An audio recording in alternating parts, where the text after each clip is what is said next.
চলো ষষ্ঠীর দিন সন্ধেবেলা সাজুগুজু করে বেরিয়ে পড়েছি, আর এই হচ্ছে আমাদের আউটফিট। তো প্রথমেই দেখে নিয়েছিলাম এই ঠাকুরটা, এরপরে চলে গিয়েছিলাম নেক্সট প্যান্ডেল ছিল এটা, ভেতরে ছিল একদম সাবেকি প্রতিমা। এখানে আবার একটা সেলফি কর্নারও ছিল, তাই মেয়েরা গিয়ে একটু পোজ দিয়ে সেলফিও তুলে নিয়েছিল।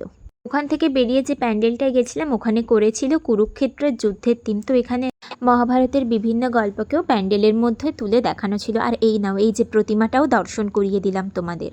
আর হ্যাঁ, জানি পুজোর ব্লগগুলো আসতে বেশ অনেকটা দেরি হয়ে গেল, তার জন্য আগে থেকেই সরি।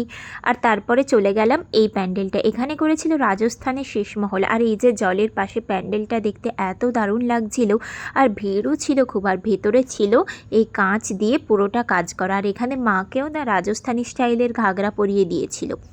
এরপর এখান থেকে বেরিয়ে পুজোর মূল আকর্ষণ খাওয়া দাওয়া, তাই খেয়ে নিয়েছিলাম আইসক্রিম এবং হচ্ছে পাঁপড়ি চাট। তারপরে আমি আর